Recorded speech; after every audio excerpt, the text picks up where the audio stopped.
네, 안녕하십니까. 내원장의과 박지현입니다.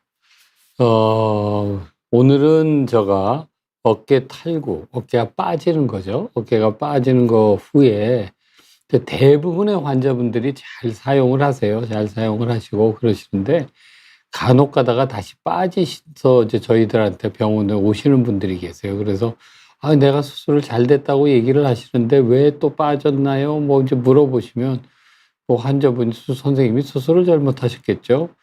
그러는 게 아니고 대부분의 경우에는 그 다시 빠지는 거거나 처음 빠졌을 때 "이러이러한 이유들이 있으면 다시 문제가 될 수 있습니다."라는 거를 얘기를 드리고 그와 같은 상황이 발생하지 않도록 치료받으시기를 바라는 마음에서 이와 같이 요번 편을 만들어 했습니다. 그래서 제목도 "어깨 탈구 후에 다시 빠질 수 있는 위험을 높이는 요인들에 대해서 오늘 말씀드리고자 합니다. 어깨 탈구 또는 불안정성, 탈구하고 불안정성은 뭐냐면요. 어깨가 빠지는 거, 이렇게 콱 빠지는 거죠. 빠지는 거를 탈구라고 얘기하고, 불안정성은 한 번도 빠져보신 적은 없어요. 빠져본 적은 없는데, 이렇게 움직이다가 보면 어깨가 미끈덩거려요. 그게 빠지는 느낌이 나요. 하는 분들이 있으세요. 예를 들어서 앞쪽으로 또 이렇게 하면서 뭐 팔을 이렇게 뒤로 제꼈을 때 빠지는, 이렇게 제끼는 거죠. 이렇게 제꼈을 때 뒤로 빠지는 느낌이 있어요. 뭐 이런 얘기를 하시는 분도 있고, 어떤 분들은 이제 벤치프레스나 밀리터리 프레스 같은 거 이렇게 밀거나 들거나 이렇게 하는 운동을 하시는데, 하시다가 보면 이제 근육을 딱 잡아 놓고 견갑골을 고정을 해서 딱 잡아 놓고 힘을 어깨 근육에다 준 다음에 팔로 이렇게 밀어서 운동을 하셔야 됩니다. 이렇게 하셔야 되는데 힘을 쭉 빼고 계시는 거예요. 빼시고 어깨에는 힘을 안 주고 팔 힘으로만 미시는 거예요. 그렇게 되면 어떻게 되냐면 관절이 이제 이렇게 있는데요. 이렇게 있는 관절을 여기서 딱 근육이 잡아주고 이게 이렇게 돌기만 해야 되는데 이 근육이 느슨해진 거예요. 힘을 안 주고 있으니까. 그러면 그 힘을 오로지 관절와순이라는 연골하고 관절막하고 두 군데에서만 힘을 받아요. 그러면 이게 딱 잡아서 이렇게 도는 게 아니고 관절이 느슨하게 된 상태에서 근육이 힘을 안 주고 있으니까 이게 앞이 앞쪽이라 그러면 이렇게 밑으로 힘을 주면 이거는 반대로 올라가겠죠. 그게 자꾸 반대이 되면 근육이 안 잡아 주니까 관절막 자체가 이렇게 늘어나면서 이렇게 되는 거죠. 이렇게 쭉 빠지면서 이쪽에 있는 관절와순도 이게 튀어나온 부분이죠. 이렇게 튀어나온 부분 관절와순 연골로 되어 있는데 와순이나 이 관절막 이렇게 잡아주는 관절막이 같이 느슨하게 늘어나 버려요. 늘어나면 위에서 근육이 이렇게 눌러줘도 다시 조금만 근육이 힘을 빼도 빠지는 경우가 있는 거죠. 그런 거를 이제 불안정성이라고 얘기를 합니다. 그런 분들은 대부분 어떤 현상이 발생하냐 하면 여기와 같이 관절이 이제 이렇게 잘 붙어 있어야 되는데요. 여기가 보면 관절이 있는 데가 노란 게 보이죠? 노란 게 보이는 이 밑에 부분, 그게 방카트 병변이라고 얘기를 하는데 그 방카트 병변처럼 연골이 찢어지는 경우가 있습니다. 그래서 연골이 찢어져서 그와 같은 문제들이 발생을 합니다. 그래서 저희가 질문은 요거 말씀드리고, 그래서 제후 파열 위험을 높이는 요인이 어떤 게 있는지 보고 어떤 분들이 재활 과정 중에 특히 주의해야 되는지 말씀을 드리겠습니다. 이제 다시 문제가 되는 거 하기 전에 여기 꼬부기 님이 TV에서 보면 탈구가 되었을 때 혼자 키우는 사람이 있던데 그래도 되는 건가요? 개인이 처리하지 말고 바로 의사에게 가는 게 좋은 걸까요? 아주 좋은 질문을 해 주셨어요. 이거는 아주 중요한 질문이신데요. 처음에 보시면 이게 어깨에서 텔레비전이 탈구가 되셨던 분들은, 다시 끼우는 분들은 여러 번 빠지셨던 분들입니다. 여러 번 빠지셔서 이 탈구가 되면 자기가 어떻게 힘을 빼면 들어가는 걸 아세요. 그런데 이제 문제는 처음 어깨가 빠지신 분들이죠. 처음 어깨가 빠지신 분들은 이게 처음 빠졌을 때는 아까 같이 이제 관절이 자꾸 빠지고 치료를 받지 않으면 관절막이 느슨해져 있으니까 느슨해진 관절막하고 찢어진 연골 때문에 이와 같이 쓱 힘을 빼고 늘어뜨리면 관절이 이렇게 쓱 늘어나거든요. 그럼 이렇게 빠졌다가 그래서 걸려 있는 거잖아요. 걸려 있는 상태에서 쓱 빠졌다가 힘을 빼면 제 위치로 근육에 힘을 딱 주고 탁탁 하고 들어가죠. 이제 그렇게들 끼우시는 건데요. 그렇게 하는데 처음 빠지거나 처음 몇 번에 빠지신 거는 빠진 적이 한 번도 없으시기 때문에 그와 같은 일들이 이제 찢어지고 아프니까 근육이 수축해 있고 또 빠지면서 그냥 빠지기만 해서 과순이라고 하는 연골이 찢어지거나 한 게 아니고 관절막이 찢어지거나 문제는 골절이 돼 있으시거나 신경 손상이 돼 있는 분들이 간혹 있어요. 그런 분들은 처음에 아프니까 힘을 막 하고 주고 계시잖아요. 이와 같이 힘을 주고 계실 때 잘못해서 끼우게 되면 잘못하다 깨지게 됩니다. 깨지게 되는데 여기 그 깨진 것들이 이제 끼우는 다시 원래 정복하는 도중에 문제가 될 때가 많습니다. 자, 개굴님이 얘기를 주셨는데 이건 좀 이따 얘기를 드릴게요. 그러시면 되는데 가동범위가 논데 그거는 저희가 치료를 좀 다 얘기를 드린 다음에 말씀을 드리도록 하겠습니다. 그래서 문제가 반카트 봉합술은 이렇게 하는 거죠. 관절이 이제 이와 같이 찢어진 거죠. 이게 관절 와순이 왼쪽에 떨어진 부분이 보이죠. 하얗게 보이는 이 부분이 저희가 말씀드리는 연골이고요. 그 떨어진 부분이 관절와순이에요. 관절와의 순, 입술이 붙었다. 이제 그래서 입술같이 튀어나와 있어서 그 부분이 관절이 빠질 때 이렇게 되면 빠질 때 여기서 이렇게 잡아주는 효과를 하는 거죠. 그래서 그 잡아주는 역할을 하는 거를 가지고 관절와 순이라고 얘기를 하는데 그 관절과 순이 떨어진 거를 방카트 병변, 지금같이 생긴 게 이제 방카트 병변입니다. 방카트 병변인데 그 이제 방카트 병변은 20세기 초반에 서 방카트, 그 좋은 일을 하신 분들은 영국에서 그 이제 자귀칭호를 주시고 서라고 불리잖아요. 그와 같이 좋은 일을 많이 하시고 이거를 병을 찾아내고 그 병에 대한 치료법을 개발하신 거를 높이 사서 나라에서 서 자기로 받으셨어요. 그래서 자기를 받아서 서가 되신 거죠. 그래서 그 이름을 따서 아직까지 저희들이 방카트 씨가 이름을 붙인 병에 대한 것을 병변을 봉합한다. 그래서 방카트 봉합술. 예전에는 방카트가 사람 이름이었으니까 방카트 씨 봉합술 뭐 이제 이렇게 했는데 요즘은 이름만 씁니다. 방카트 봉합술 이렇게 얘기를 드리는데 이와 같이 찢어지고 이분은 이제 그것만 찢어진 게 아니고 왼쪽에서 오른쪽으로 넘어가는데 하얗게 된 부분이 뼈도 이렇게 좀 연골이 까져 있죠. 몇 번 빠지셨던 분이에요. 그리고 이 부분이 이제 세로로 쭉 되어 있는데 내려오는 게 11시에서부터 한 5시까지 이게 원래는 둥글게 이렇게 내려와야 되거든요. 근데 내려오지를 않고 일직선으로 이렇게 딱 내려왔죠. 내려온 이유가 여러 번 빠지면서 그 뼈가 깨져서 나간 거예요. 깨져서 나가면서 떨어져 있는 거고 그러면서 왼쪽에 보이는 부분이 문제는 이제 그 연골이 그 11시에서 1시인데 하얀 부분이 없는 게 연골도 제거돼서 없습니다. 지금 이제 떨어져 나간 거죠. 여러 번 빠지면서 떨어져 나갔는데 자, 해서 그걸 이제 이와 같이 복원을 합니다. 원래 이제 찢어진 거를요. 이제 찢어진 적이 여기서는 지금 보면 실이 들어 있고 보통은 이제 비흡수성 봉합사 이렇게 녹지 않는 실입니다. 이렇게 얘기합니다. 왜냐하면 녹는 실은 일반적으로 4주에서 6주가 지나면 힘을 못 받게 되세요. 그런데 이제 그게 우리는 한 1년간 힘을 받고 그다음에 녹는 실을 만들면 참 좋은데 아직까지 과학이 거기까지 개발이 되어 있지를 않으세요. 그래서 대부분 녹지 않는 봉합사에다가 우리나라에서는 예전에서는 금속으로 된 앵커라고 얘기를 하죠.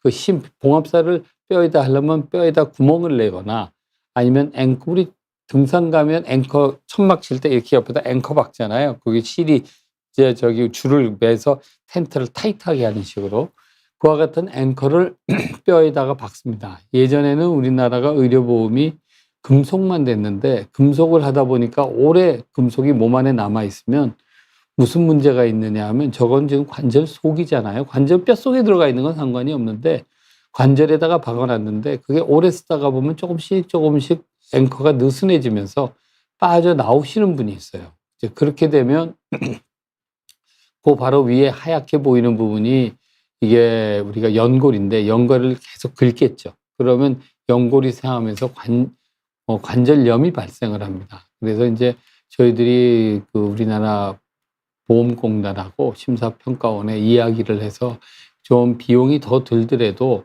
몸에서 녹는 앵커를 저희들이 썼으면 좋겠습니다. 환자분들을 위해서 해서 몇 년간 저희가 이야기를 드려서 그게 이제 저희들이 다시 그것까지 쓰게 된 지가 한 15년 정도 돼서 요즘은 대부분들이 금속이 아닌 비금속성 앵커를 사용하고 그 들어간 앵커는 뼈하고 같은 성분으로 되어 있거든요. 그래서 그 되어 있는 게 몸 안에서 뼈로 치환돼 바뀌어 버리죠. 그렇게 되면 그 금속 같은 거에 나중에 문제점이 발생하지 않도록 됩니다. 그렇게 돼서 이제 그와 같은 방법으로 봉합술을 하고 이 실은 관절 속에서 관절면에 닿지 않게 이렇게 해놔서 이제 관절이 상하지 않도록 하면서 아무는 거를 기다려주는 역할을 하고요. 저 실이 한 1년 지난 다음에 녹는 실이 만들어지면 아마 노벨상을 받으실 것 같아요. 근데 아직까지 그걸 받으신 분들은 없는 것 같으시고요. 그래서 관절경적으로 판카트 봉합술은 저희가 보여드리는, 오른쪽에 보여드리는 것처럼 저희들이 치료를 하고 있습니다. 그렇게 하고 이제 그와 같은 것들을 했는데 이제 다시 빠지는 분들이 있어요. 다시 빠지는 분들이 있는데요. 이제 그분 중에 가장 큰 요인은 경쟁적인 운동을 하는 겁니다. 그러니까 자기가 혼자서 운동하고 혼자서 헬스클럽 가서 너무 무리하지 않게 하시는 정도는 상관이 없는데 보이는 것과 같이 럭비, 미식축구, 스노우보드 뭐 국가대표 선수들, 알파인이나 보드 선수들 같은 경우에는 뭐 노르딕 같은 경우에는 크게는 문제 없죠. 근데 알파인 같은 하면서 막 그 경사도가 알파인 스키 타는 데는 이 선수가 앞에 탄 선수하고 뒤에 탄 선수들하고 그 차이를 그 모든 눈은 이렇게 타다 보면 스키 날에 의해서 한쪽이 패이거든요. 패이면서 눈이 이렇게 한쪽에 쌓이게 되는데 그냥 근데 그런 걸 덜 생기게 하기 위해서 거의 물을 뿌려서 얼려버립니다. 그래서 스키 선수 중에서 알파인이나 보드 선수들 같은 경우에는 그 날들이 아주 날카로워요. 그래야지 브레이크가 되고 커브를 틀 수 있고 하니까. 그런 것들이 되어 있는데 그 되어 있는 것들이 인제 타니까 속도도 어마어마하죠. 100km가 넘게 타니까. 그러다가 넘어지면 꽝 하고 부딪히는 거죠. 그러면서 원래 아물게 해 놨던 힘이 원래 힘보다는 100% 까지는 안 아물거든요. 왜냐하면 사람 몸은 한번 아물면 여러분 상처를 한번 보세요. 여기 흉터가 있는 분 같은 분들을 생각을 해 보시면 일반 피부를 이렇게 당겼을 때하고 흉터를 당겼을 때하고 한번 비교를 해 보세요. 그러니까 저희가 아물게 하는 조직은 원래 조직대로 아물면 좋은데 원래 조직보다 조금 질이 떨어진 제3 교원질로 아물게 됩니다. 그게 서서히 제1형으로 바뀌지만 아물게 되면 여러분의 흉터처럼 딱딱하게 아물거든요. 그러면 그 얘기는 무슨 얘기냐면 탄력이 떨어진다는 얘기고 탄력이 떨어지게 되면 충격에 탄력이 없으니까 늘어나줘야 되는데 다시 늘어나 주지를 못하고 그게 다시 찢어지는 경우가 있죠.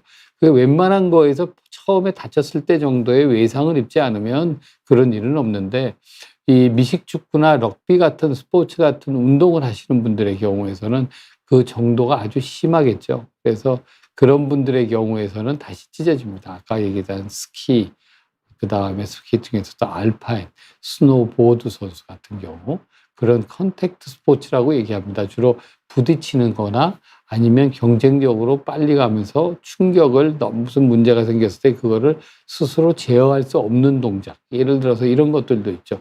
유도 선수 같은 분들 아니면 오늘도 지금 제가 수술을 몇 번 해드리고 오전에 왔는데 주짓수 하시는 분 중에서 끝까지 버티고 이 탭을 안 치시는 분들이 있어요. 그러다가 찢어지시는 분.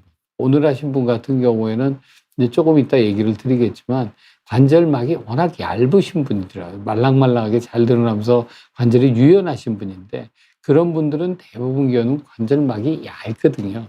그런 분은 수술을 해놔도 다시 늘어나거나 약하니까 자기 몸이. 어떤 분은 뼈가 두껍고 큰 뼈도 있으시고 어떤 분은 뼈가 얇은 분도 있으시잖아요. 사람의 관절막도 마찬가지입니다. 관절 와순이 좋으신 분도 있고 이제 나쁘신 분도 있고 이제 그렇게들 있으니까 그런 것들 때문에 문제가 되고요. 자, 여기에서 개굴님이 얘기를 주셨네요.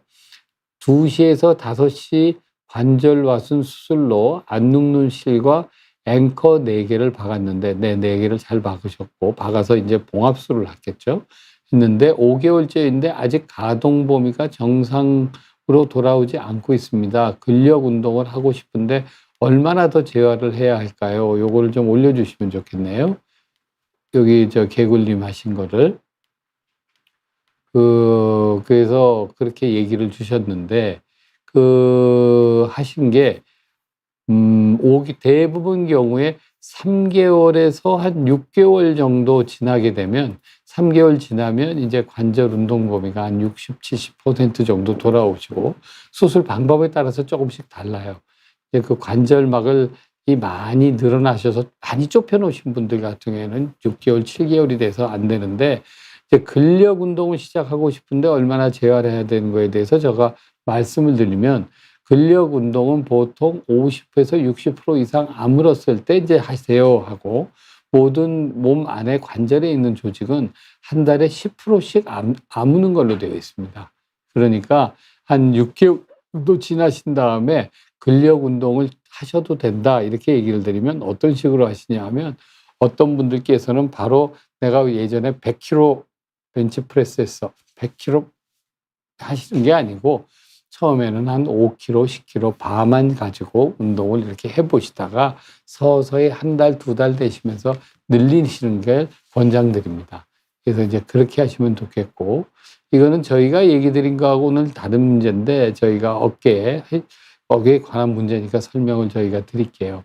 김순관님 얘기신데, 회전근개 부분 파열 동결근 6개월째인데 진통이 남아있으며 등쪽 근육통과 근막통이 심합니다.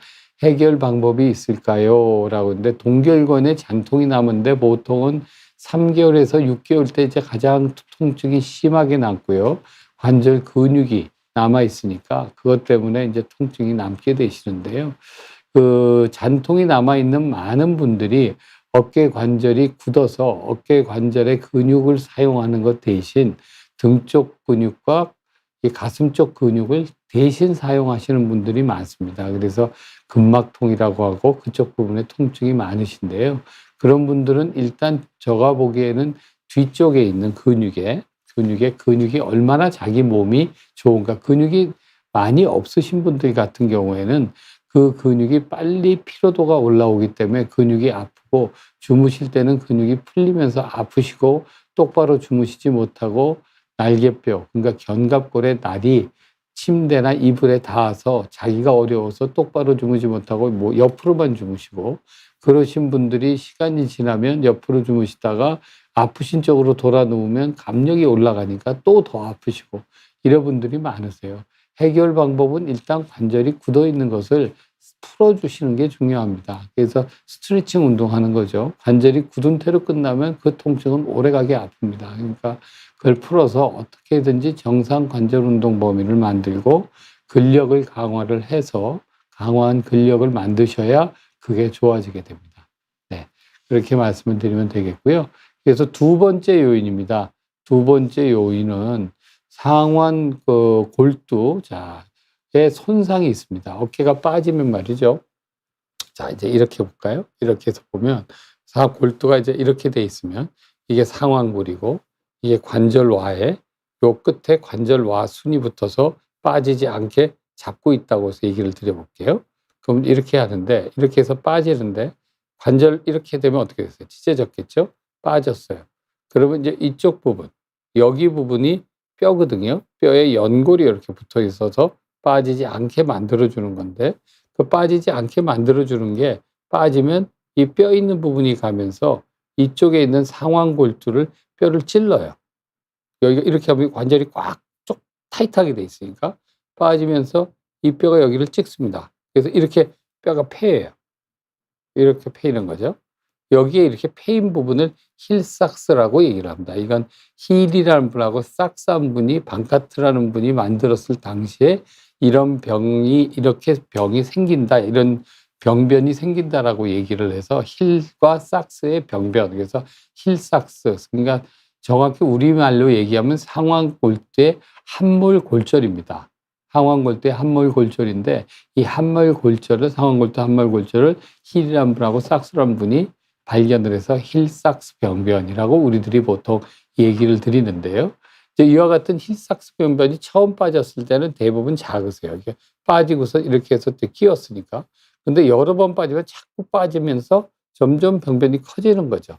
이와 같이 병변이 커져 가지고 이와 같이 병변이 커서 뼈가 이렇게 많이 여기에 찍혀서 있는 부분 같은 경우에는 재파열이 될 위험이 높습니다.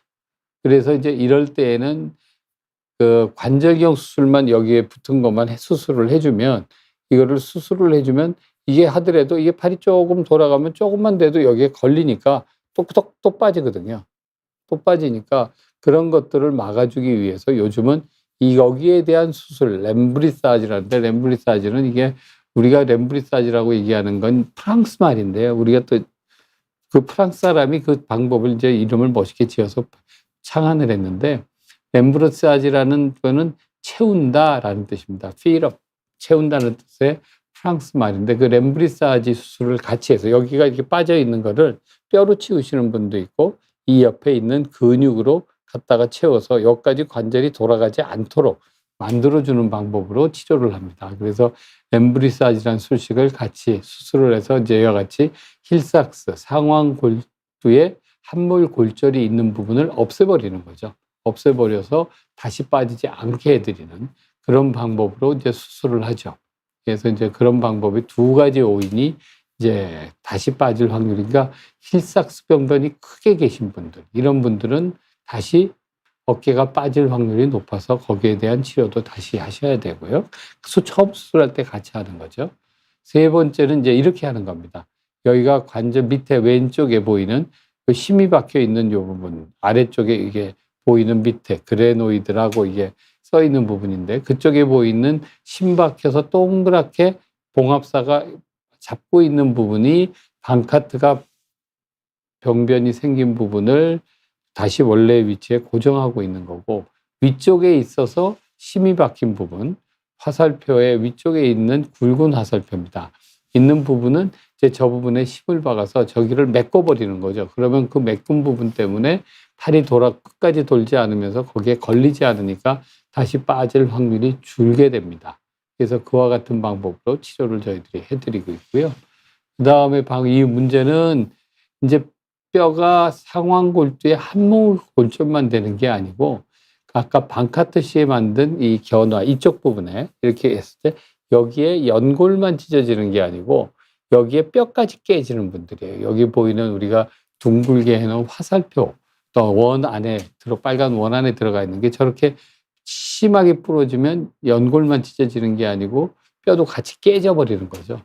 그런 것들이 클수록 방카트 봉합술 후에 재파열이 증가합니다.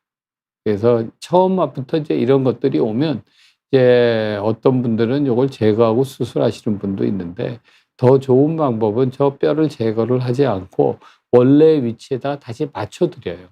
그러니까 그렇게 되면 이제 수술이 점점 난이도가 올라가겠죠. 수술이 처음에 방카트 연골 관절 와순 찢어진 것만 수술했던 분, 그 다음에 그거보다 그렇게 많이 돼가지고 뒤에 상완골두 함몰 골절이 생겨서 힐삭스병변이 생기면 방카트 병변 치료해야죠. 힐삭스병변 치료해야죠. 그러다가 저 뼈까지 저렇게 깨져버리면 저 뼈 깨진 것까지 이제 치료를 해서 저 뼈가 아물게 해드리는 치료를 하고, 저 뼈가 깨진 거를 제대로 치료를 받지 않으면 다시 재파열될 확률이 올라가게 됩니다. 네 번째는요. 관절막이 사람이 와순이 얇고 질이 좋지 않은, 그러니까 얇고 된 거죠. 그런 분들도 위험 요소가 높습니다. 예를 들어서 여자분 이렇게 지금 당장 해보세요. 손을 이렇게 해서, 저는 안 됩니다. 이렇게 해서 이 손가락을 여기다가 붙이는 거예요. 이렇게 붙여요. 저는 뭐 유연성이 낮아서 이만큼이나 공간이 비죠. 여기서 이만큼이 공간이 비어서 이와 같이 이게 내려가지 않는데, 이게 닿는 분들이 있어요. 또 어떤 분들 같은 경우에는 여기서 보면 이렇게 손가락을 평행으로 해놓고 손가락을 위로 올려보세요. 저는 요거 올라가거든요. 요 정도, 지금 한 50도, 60도 정도밖에 되지 않은데 이게 90도 이상 되시는 분들이 있어요. 이런 분들 같으면 저희들, 아니면 팔꿈치를 이렇게 펴보시면 펴신 팔이 이게 평평하게 수평까지 되는 게 영도라고 표현하는데 보다 더 많이 쭉 뒤로 넘어가시는 분도 있어요. 이렇게. 그런 분들 같은 경우에는 관절막이 선천적으로 얇으신 분들입니다. 얇으신 분들이고 이런 분들은 저희가 온몸의 관절이 다 비슷하기 때문에 유연하다고 표현하실 수도 있지만 유연한 것 자체로는 관절막이 잘 늘어난다는 뜻이거든요. 관절막이 잘 늘어나는 거는 조직 자체가 잘 늘어나시는 분도 있지만 관절막이 얇아서 잘 늘어나시는 분들도 있어요. 이런 분들 같으면 자 보세요. 수술을 똑같이 했는데 여러분 그거하고 똑같죠. 저 양복 웃돌이라고 그래 보시죠. 양복 웃돌이 같이 이 정도 두께가 돼 있는 옷을 의 관절막을 가지신 분하고 여러분 옆에 종이장 같이 A4 용지 같은 관절막을 가지고 계신 분들도 있거든요. 그러면 그런 분들을 똑같이 수술을 해드렸을 때 다시 충격을 받으면 어떤 분들이 더 파열이 될 확률이 높으시겠어요? 처음부터 관절막이 이렇게 좁고 관절 와순이 좋으신 분들은 센 운동을 해도 다시 찢어질 확률은 적겠죠. 그런데 관절막이 얇으신 분들 같은 경우에는 다시 수술을 해도 다시 늘어나거나 찢어지실 확률이 있어요. 자, 여기에서 보면 왼쪽에 보이는 그림입니다. 왼쪽에 보이는 사진은 보면 거기서 AIGH라고 되어 있는 구조가 있는데 그 구조가 여기서는 두툼하게 하얗게 이렇게 쭉 내려가고 있죠. 이렇게 내려가고 있는데 반대쪽에 오른쪽에 있는 분 같은 경우에는 그런 두꺼운 구조가 하나도 없고 피부 관절막이 얇게 보입니다. 뒤가 약간 핑크색으로 보이는 게 관절막이 얇아서 그 뒤에 있는 근육이 비쳐 보이시는 분들이에요. 이런 분들 같은 경우에서는 수술을 해도 결과가 나빠질 확률이 높습니다. 그러니까 저희들이 더 거기에 집중을 해서 어떤 식으로 수술을 해야 되는지 저희가 확인을 해봐야 되는 거죠. 그렇게 되고 있고 5번째 요인은 이제 여러분들이 매일 바쁘세요. 매일 바쁘시니까 바쁘신 분들 같은 경우에 이제 한 번 빠지고 2번 빠지고 아까 처음에 얘기한 것처럼 관절이 여러 번 빠지면 자기가 자꾸 이제 끼울 수 있는 방법을 터득을 하시거든요. 한 너댓 번 지나고 나면 그게 이제 뭐 1년 상간, 2년 간격, 3년 간격으로 빠지시는 분들은 그게 어렵지만 처음 빠지시고 2번, 3번, 4번, 한두 달 간격으로 계속 빠지시면 그런 분들은 이제 이렇게 하니까 좀 빠지려는 느낌인데 반대쪽으로 힘을 주면 안 빠졌어. 그럼 그걸 조금 더 해서 그러면서 다시 스스로 정복하는 분을 터득하시는 거죠. 그런 분들은 이미 관절막도 많이 늘어나 있는 분들이고 그래서 이제 조직들이 여러 번 빠지셨다는 분들이 됩니다.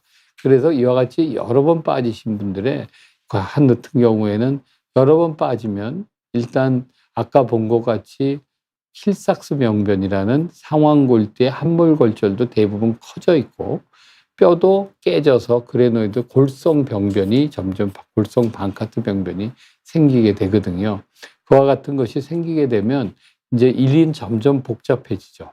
치료 방법도 복잡해지는데 그 기준이 몇 번까지인가 우리가 얘기를 해보면 보통 2회에서 5회 정도 빠졌을 때 제일 좋은 건 2회째 빠졌을 때 치료를 하면 모든 조직들이 나쁘지 않은 상태에서 치료를 받게 됩니다. 그래서 저희들이 어떤 경우에는 이제 처음에 빠져도 저희 이제 학회에서 이제 의견들이 많이 있어요.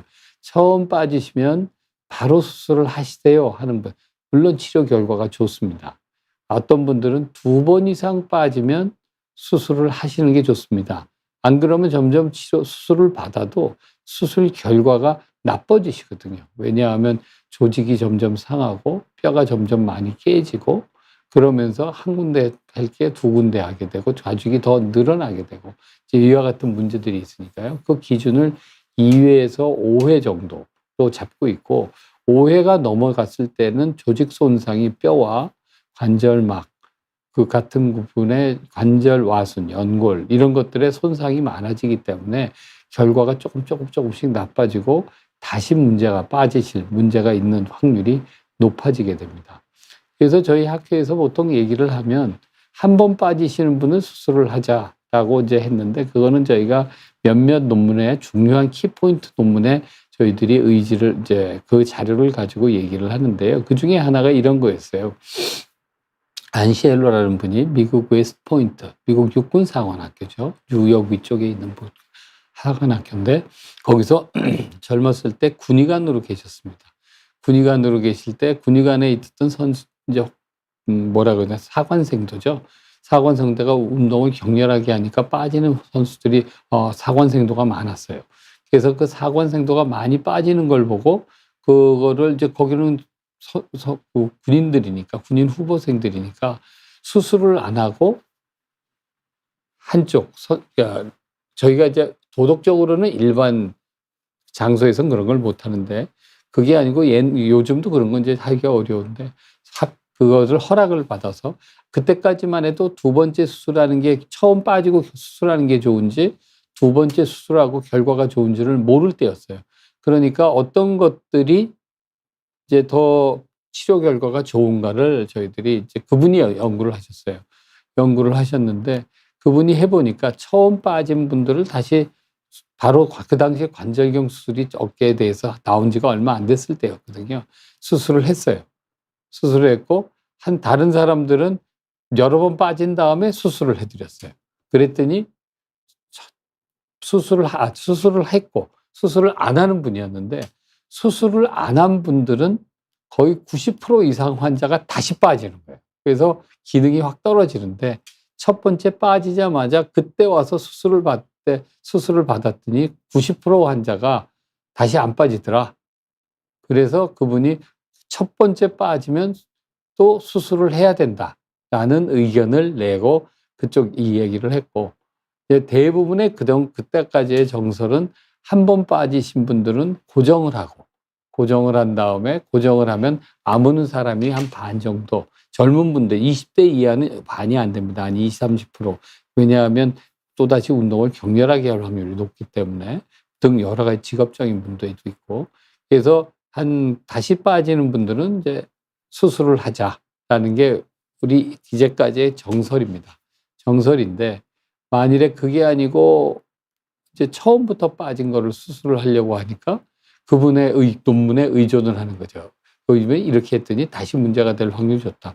왜냐하면 수술을 처음 했을 때 빠졌으면 조직의 질이 나쁘지도 않고 그 뼈도 많이 안 깨져 있을 거고 그다음에 관절 와순도 많이 안 상해 있을 거니까 치료를 하면 상태가 좋은 상태에서 수술을 하는 거거든요. 그래서 이제 그쪽 의견을 하시는 분들이 일부 계시고 대부분의 선생님들은 그래서 반기 보조기를 하거나 보조기를 안 하고 놔둬서 해도 안 빠질 확률이 나이에 따라 다릅니다. 40세, 30세가 되면 30%는 안 빠지시고 나머지 60, 70%는 안 빠지거든요. 10대, 20대, 10대, 20세 전이 되면 그 다시 빠질 확률은 한 7, 80%로 올라갑니다. 한 20대가 넘어가서 30 정도까지는 한 50%에서는 다시 빠질 확률이 있어요. 그래도 안 빠지시는 분들이 있으니까 수술을 하지 맙시다 하는 게 아직까지는 이제 정설로 돼 있는데 그때 그분들이 서로 싸울 때 보면 야 우리 계급 띄고 붙어 이렇게 군대에서는 얘기하잖아요. 그런 식으로 학회에서 그분은 군대 군의관이었으니까 정복을 딱 입고 나타나셨는데 정복을 딱 벗더니 그러면 이제 계급 띄고 붙어 이거 하는 거죠. 학회장이라는 약간의 쇼맨십도 있고 했는데 그런 것도 저희들이 다니면서 보고 했습니다. 그래서 이제 그와 같은 것들이 문제가 되고 그리고 또 하나의 문제는 첫 탈구가 되고 수술할 때까지 걸린 기간이 뭐 어떤 분은 수술하고 첫 빠지고 한 달 만에 뭐 그날 밤에 다시 자다가 빠졌어요. 끼워줬는데도 그러시는 분은 처음부터 아주 심하게 다친 겁니다. 심하게 다친 건데 아유 그리고서 한 두세 달 있다가 운동 다시 좀 한번 해보려고 그랬더니 또 빠졌어요. 그러면 6개월 이내에 한 몇 번 빠지실 거 아니에요.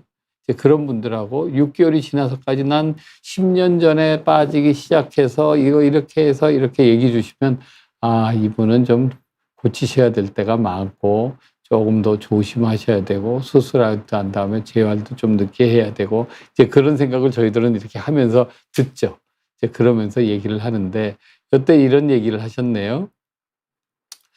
꼬미토리님께서 한 번 탈구되면 탈구되기 전보다 힘이나 가동 범위에 악 영향이 있을까요? 이렇게 얘기를 합니다. 네, 한 번 탈구되고 잘 아무신 분들 같은 경우에는요. 잘 아무신 분들 같은 경우에는 힘과 가동 범위에 악영향이 없는 경우가 있습니다. 그러니까 그분들은 제가 얘기 드리는 대로 찢어진 관절 와순이 다시 잘 아무는 경우예요. 그런데 이제 그거 하고 난 다음에 관절 와순 반카트 병변이 생기고 힐삭스도 생기고 하겠지만 그 병변이 생긴 것 중에서도 잘 아물지 않으셨던 분들, 그런 분들 같은 경우에서는 이제 그와 같은 동일한 힘을 주시려고 하면 그 힘을 주셨던 거가 힘을 잘 못 받게 되겠죠. 왜냐하면 관절 와순이 이렇게 팔을 뒤로 젖혀서 이제 운동을 이렇게 해서 하려고 그래요. 운동을 하려고 하는데 운동을 하는 것 순간에 이 관절 와순이 앞에서 딱 잡아줘야 되는데 잡지를 못하고 느슨하거든요. 느슨하면 이렇게 하려면 미끈덩거린다거나 좀 불안한 느낌이 있어요. 아픈 분들도 있고. 그렇게 되면 힘이 가동 범위가 그 동작을 하면 내가 안 좋아, 아파, 빠지는 것 같아. 그런 게 자기가 의식적이 아니고 무의식적으로 느끼면서 가동 범위가 쪼시는 분들이 계세요. 이렇게 하면 전 이상 못 올라가 이렇게 돼야 되는데 이건 안 돼 하는. 그렇게 되면 힘쓰는 것도 어렵게 되겠죠. 그래서 그런 것들이 있어서 그런 게 좀 어려우실 수가 있습니다. 또 하나는 이제 6번째 요인은요. 얘기를 드렸습니다.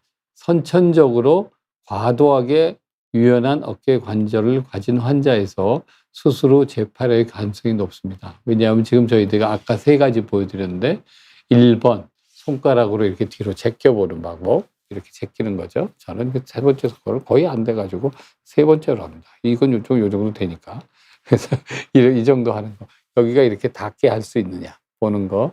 손목을 이렇게 했을 때 팔꿈치가 뒤로 많이 제껴지느냐. 그리고 발하고 이쪽 유연성 검사한다고 왜 저희가 윗몸 아래로 많이 내리게 하는 것들 있잖아요. 뭐 그런 것들. 그리고 무릎이 과신전이 되는가 뭐 이런 것들을 보는데 이런 분들은 선천적으로 관절막이 얇으시기 때문에 얇으신 관절막을 어떻게 해야든지 본인이 약하다는 것을 알고는 계셔야 될 것 같고, 그 다음에 7번째입니다. 이제 이거는 이제 저희가 수술적 방법에 대한 얘기인데요. 봉합 나사의 못이 2개 이상인 경우에는 재파열의 위험이 적습니다. 그러니까 이 경우에는 이런 얘기죠. 찢어진 데가 작으시면 수술 받을 일이 거의 없죠. 지금 없는데 이제 일반적으로 우리가 끊어지는 거는 이제 찢어지면 시계로 따지면 2시에서 6시 정도까지 한 3분의 1 정도가 찢어지면 빠질 확률이 높아집니다. 그 정도 찢어지신 분들은 보통 한 4개 정도, 아까 처음에 얘기 드린 것처럼 4개 정도를 받게 되는데, 이거가 2개 이하로 받게 되면 그 힘이 그 관절 와순을 뼈에다 붙여주는 범위가 줄겠죠. 줄기 때문에 예쁘게 아물지를 않아요. 아물지 않은 것 때문에 이제 힘을 못 받으니까 다시 빠질 확률이 높습니다. 근데 여기에는 저희들이 좀 슬픈 역사가 있는데요. 이 보알로라는 분이 2006년도에 발표한 논문인데 프랑스 논문인데 그 당시에 프랑스에서는 의료보험 제도에서 앵커라는 이제 물건이 전 세계적으로 이제 처음 나왔을 당시에 비용이 많이 들 거 아니에요. 많이 드니까 그거를 사용하는 개수를 2개 이하로 어깨가 빠지는 분들은 씁시다 라고 되어 있어요. 그 하고 나니까 2개만 가지고 해보니까 수술을 하면 결과가 90% 이상 좋아져야 되는데 그게 그렇게 된 게 아니고 좋지 않은 사람이 반이 되는 거예요. 반이 넘는 거예요. 10명 하면 6명이 다시 빠지는 거예요. 야, 이거는 뭔가 문제가 있다. 그런데 나라에서는 이거 이렇게 해서 이거 가지고는 안 됩니다. 물론 프랑스에서도 나라에 얘기를 했겠죠. 저 의사들이 얘기를 했을 텐데 나라에서는 야, 우리는 재정이 안 돼. 그것만 가지고 수술해. 이제 그렇게 됐어요. 그 당시에. 그래가지고 이제 저희들은 또 그러니까 그게 안 되면 편법을 생각을 해야죠. 그래서 그 당시에 프랑스에서 고안한 게 한 60년 전에 만들어 놨던 절개를 해서 여기에 있는 오구돌기라는 뼈를 옮겨서 수술을 하면 그거는 환자분들이 잘 안 빠지더라. 그래서 이제 프랑스에서는 절개를 해서 그거를 뼈를 옮기는 수술을 합니다. 저희 나라에서는 이제 그거를 브리스톨 라타젯이라는 수술인데요. 그 수술을 아주 뼈가 아까 보여드린 뼈가 깨진 게 오래되고 재수술하고 이러셔서 도저히 치료가 안 되면 저희들은 마지막 순간에 절개를 해서 수술을 우리나라 대부분 선생님들은 하세요. 그렇게 근데 그거를 이제 요즘은 관절경으로 하시는 분들이 있죠. 근데 그거는 최근 들어서 최근 10년 정도 사이의 얘기고 관절경으로 이제 하게 되면 이제 거기에 따른 여러 가지 재료가 더 들겠죠. 이제 그러니까 처음에 앵커의 개수를 2개만 추가로 더 허락을 해 줬으면 유럽에서도 관절경으로 하는 수술식이 배발이 됐을 거예요. 근데 나라에 재정이 없다고 그거를 못 늘려주지 못하니까 에이 그럴 바에는 절개해서 뼈 옮겨 가지고 안 빠지게 하지. 그래서 유럽에서는 절개해서 수술을 많이 합니다. 그중에 그 방법을 관절경으로 일부 하시는 선생님들이긴데 아주 수술의 난이도가 높아서 배워도 잘 다른 선생님들은 하기가 어려우세요. 그런데 그런 것들을 못하니까 이제 몇몇 선생님들은 내가 우리나라에서 전 세계에서 이거 할 줄 아는 몇 사람밖에 되지 않아. 그러면서 이제 그걸 수술을 하시고 뭐 그렇게 각기 할 때도 강의에서 얘기도 하고 그러시는데 어떻게 됐거나 이제 그 의료보험의 이 재정 그리고 어떻게 적용하느냐 방법에 따라서 그 나라의 수술의 방법도 바뀝니다. 저희가 이제 몇십 년 동안 전 세계 지난주에도 제가 유럽 학회를 갔다 왔어요. 학회를 갔다 와서 얘기를 해서 우리나라 얘기를 쭉 이런 식으로 얘기를 하면 유럽 사람들은 또 이제 자기네 방식으로 풀어요. 그러면 너는 어떤 환자를 몇 명을 치료하면 결과가 어때? 그러면 지금 봐서는 거의 결과가 똑같아요. 똑같은데 한쪽은 절개해서 수술하는 거고 한쪽은 관절경으로 수술을 해서 흉터 덜 내드리고 그리고 절개를 해서 하게 되면 회복도 늦거든요. 늦고 그러니까 그런 것들이 문제가 되는 거를 그래도 처음에 그런 방법을 선생님들이 제자들한테 가르치고 그 방법에 그거를 습득을 한 선생님은 거기에 또 습관이 돼서 자동으로 그런 조건이면 그렇게 하고 이제 그래서 새로운 이 호라이즌 그 지평선이 있으면 그걸 자꾸 넘는 거를 나라에서도 허가해 줘야 환자분들이 점점 더 고급의 좋은 치료를 받을 수 있는데 그런 경우가 제가 보기에는 프랑스에 저희 어깨를 좀 환자를 보시는 많은 선생님들한테 그런 식으로 과거 역사 때문에 바뀌었다는 어떻게 보면 흑역사죠. 그래서 이제 그때 만드신 분의 논문입니다. 종합사 나사가 2개 이상할 때는 제파일의 이하율이 증가합니다. 라고 이제 얘기를 하고. 그래서 요즘은 우리나라는 그래서 보통 4개 이상을 쓰게 될 경우에는 반카트 봉합술만 따졌을 때는요. 할 때는 이제 예전에는 나라에서 보험을 지원을 많이 해줬죠. 보통 저런 거에 한 80%를 지원을 해줬는데 그 이상을 쓰게 되면 그 앵커 값을 환자분이 전 100% 부담을 하면서 그 다음에는 저희들이 쓸 수 있게 우리나라는 돼 있어요. 그래서 우리나라는 앵커 개수 가지고 문제가 되는 경우는 제가 생각하기에는 거의 없으리라고 생각을 합니다. 그거는 저희가 그 보험공단하고 심사평가원하고 잘 상의를 해서 그까지의 제도는 저희가 만들어 놓았습니다. 그러니까 수술을 받으실 환자분들이 그럼 저는 몇 개나 썼어요? 라고 물어보시는 분들이 간혹 있거든요. 근데 그런 거는 걱정 안 하셔도 큰 문제는 없지 않을까. 저희가 우리나라가 이제는 잘 사는 나라잖아요. 좀 더 좋은 의료질을 받으셔야죠. 그래서 그렇게 됩니다. 그래서 요약을 하면 저희가 이제 경쟁적인 스포츠를 하는 경우 미식축구, 주짓수, 오늘도 수술해 드렸는데 근데 그 주짓수 하시는 분은 관절막이 얇더라고요. 보니까 관절 와순도 얇으신 분이니까 그런 분들 같은 경우에는 내가 직업적으로 해야 된다. 아니면 내가 주짓수 스승의 길을 간다. 뭐 이런 식으로 하셔서 내가 꼭 해야 된다면 조심해서 하시라 그러지만 그러지 않은 분 같은 경우에는 좀 운동 종목을 바꿔서 하시는 게 좋지 않겠습니까? 얘기를 드리고 이제 프로 선수가 되면 그거는 또 운동하는 거가 또 야구 선수 같은 건 또 경우가 달라져요. 왜냐하면 가동 범위가 아까 별로 안 나오신다고 얘기를 하시는 분들이 있는데 그런 가동 범위가 안 나오는 게 아니라 충분히 나오는 방법으로 수술을 해드려야 그런 분들은 다시 좀 더 빠지거나 비끈덕거릴 확률은 있죠. 근데 그런 방법으로 수술을 하고 해놔야 그 선수가 복귀를 하니까 거기는 그런 선수마다 직업마다 그다음에 운동 종목마다 조금씩 다르게 치료를 합니다. 이제 그런 것들이 있고요. 그다음에는 뼈가 많이 깨지신 분들도 위험하니까 깨지기 전에 하셔야 되고, 관절막이나 관절 와순 등이 나쁘신 분, 그리고 탈구 횟수가 많거나 처음 빠지고 난 다음에 또 긴 기간 같은 것이 기신 분들, 유연성, 적은 봉합 나사모세 병환 앵커죠. 앵커의 개수 같은 것들이 수술 처음 하실 때나 재수술을 할 때 다시 문제가 될 확률이 높으니까요. 이러신 분들의 내가 가능성이 있다라고 생각하시는 분들은 내 생활에 불편하다고 하시면 그때는 늦지 않게 수술을 고려하는 게 좋으실 것 같고, 아까 이기철님께서 하나 얘기를 주셨어요. 벤치프레스 같은 운동을 하다 보면 오른쪽 어깨만 무게를 들다 보면 힘이 쑥 빠지는 느낌이 있습니다. 서서히 힘을 빠지는 게 아니라 오른쪽만 갑자기 훅 빠지면서 몸들겠더라고요. 근력 문제인가요? 아니면 다른 문제가 있는 건가요? 이제 이렇게 얘기를 주셨습니다. 두 가지 문제가 다 가능합니다. 가능한데요.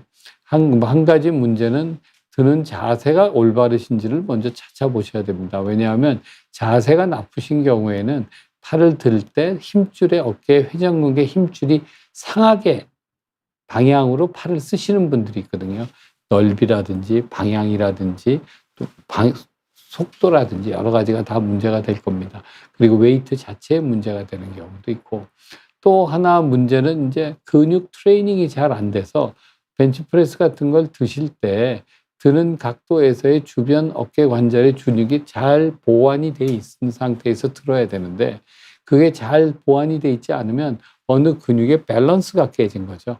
밸런스가 깨지면 그 밸런스 깨진 거가 힘을 빼게 되면 어깨뼈 자체가 밀리게 됩니다. 밀리게 되면 그와 같이 훅 빠지는 느낌을 들시면서 들기가 어려우시고요. 그런 상황이 오래 지속이 되면 그럴 경우에는 문제가 돼서 그건 이제 와순이 같은 게 찢어지는 분들도 있죠. 그러니까 운동을 하실 때는 제가 꼭 벤치프레스 같은 걸 드실 때에는 얘기를 드리는 게, 근육의 피로도가 너무 올라갔을 때 근육을 완전히 고정을 해서 딱 잡아주지 않고, 그러지 않은 상태에서 운동을 하시는 거는 피하시는 게 좋습니다. 라고 얘기를 드립니다. 예, 해서 오늘까지는 저희가 이제 어깨 탈구 수술 후에 다시 빠지는 원인에 대해서 말씀을 드렸습니다. 오늘은 여기까지 말씀드리도록 하겠습니다. 감사합니다.